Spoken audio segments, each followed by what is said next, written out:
So on the 9th of December 1961, this is where Disney asked for Harry Title and for Tom McGowan to create a story about animals for a live-action TV program called The Wonderful World of Color. And by New Year's Day 1962, McGowan had really come up with a few stories to do with different animals. In particular, he liked the idea of some cats who were based in New York. However, Harry Title, because it's around the time that 101 Dalmatians had just been released, he decided that actually it would be better if it had a foreign setting, yeah. So obviously 101 Dalmatians is set in London, so he thought, right, maybe instead of New York, we can have this set in somewhere like Paris. Now, originally the story was going to be more centered around a butler and a maid, and basically the story was going to be about the conflict between them. So it's still going to be very similar in terms of, there's a bunch of cats which end up inheriting a great fortune, but the conflict was more going to be between this butler and this maid, and obviously like their plan to kill the cats.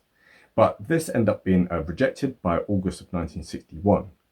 So what the two writers did is that they basically went around the studios, right? So Disney Studio had rejected them. So instead they decided to talk to the big man himself. So this is Walt Disney, of course. So what they did is that they slipped the treatment of it into an envelope and gave it to Walt Disney. And whilst he was on his flight back from Portugal, he read over the script with them. And this is where he made some revisions. Now, Tom Rowe, who is also one of the writers for this, he'd written his own kind of version of this. He didn't like the revisions that Walt Disney had suggested.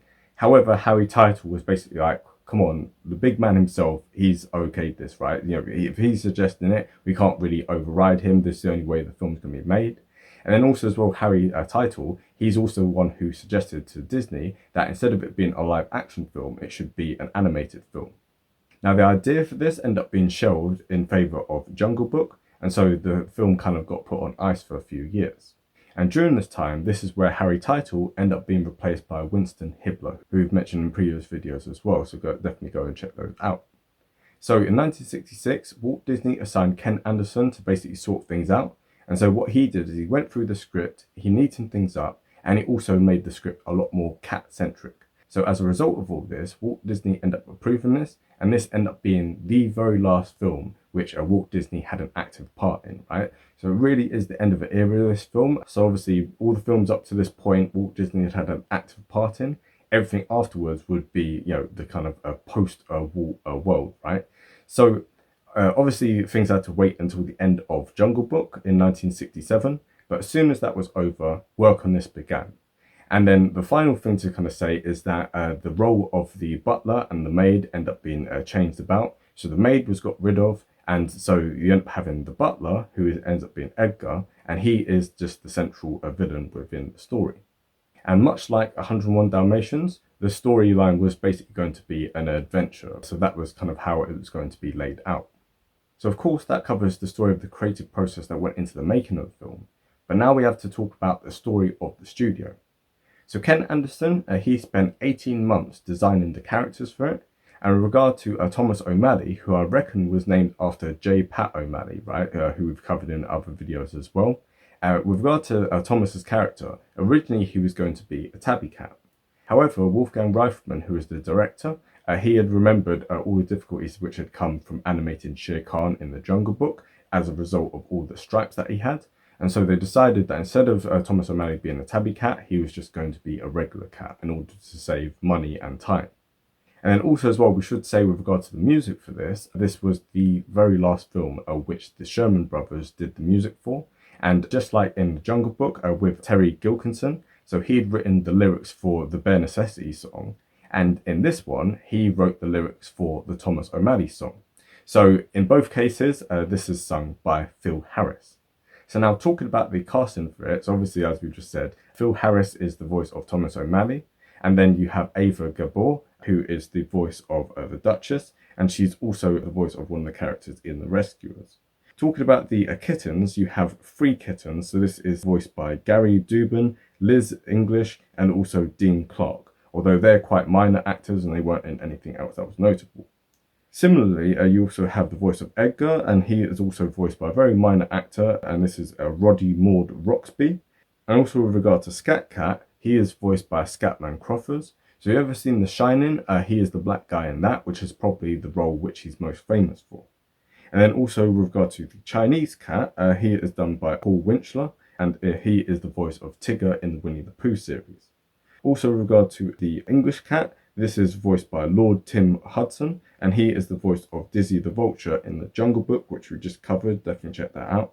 And then also you have Thurl Ravenscroft, who is the voice of the Russian cat in this, and he also appears in Lady and the Tramp. You also have Sterling Holloway, who is the voice of Rockford, and obviously he's in many other films as well, which we've covered already, as well as Bill Thompson, who is the voice of Uncle Waldo in this, and obviously again he is in many other films as well, so definitely go and check out our previous videos. And then finally we have Hermione Baddeley, who is the maid in Mary Poppins, but in this she is surprisingly the voice of Madame Bonfamille, which I was quite surprised by because, you know, her accent normally is like quite a working class accent and stuff. So the fact that she was able to pull off a very upper class accent in a very convincing way to the extent that you wouldn't even notice it was her voice, I think that's absolutely brilliant, and it shows what a great actor she was. And then also as well, there was many other people within this who we don't have time to go through now, but that summarized the casting for the film. Now we'll talk about the themes and the history of it. I suppose that because it's an original story, there's not a whole lot of themes within this. It's quite a very simple film. The only thing to kind of mention is that the setting of it, which is in Belle Epoque France, is quite interesting. So the Belle Epoque, or the so-called Beautiful Age, this was the time at the turn of the last century where you had high levels of inequality. So you had some people who were very, very rich, and you had a lot of people who were very, very poor. And so the kind of class divisions within this are quite apparent. So obviously you have Madame Bonfamille, who lives in a very fancy neighborhood, very nice house, etc., etc. And then you obviously have all the kind of poor people, right? So you have the alley cats, and also as well you have Edgar. So it also is quite a kind of critique on capitalism in a way, although at the same time it's also an endorsement of capitalism. And what I mean by that is the fact that she gives inheritance to the cats first over her loyal butler. What have the cats done for her? Given her some emotional support, but the butler has served her loyally all these years. He's done so much for her. So why does he have to wait until the cats die, right? So it kind of is interesting how she ends up prioritizing the cats over a human being, right? And this is something which ended up being critiqued a lot by the Soviets. So obviously this being the Cold War, you have East versus West and stuff. So if you look at Soviet propaganda cartoon, The Millionaire, which came out around this time, so the late 50s, early 60s, this actually is very much parallel to this in the sense of you end up having a very rich heiress. She dies and leaves the whole fortune to her bulldog, right? So the Soviets critique this kind of thing.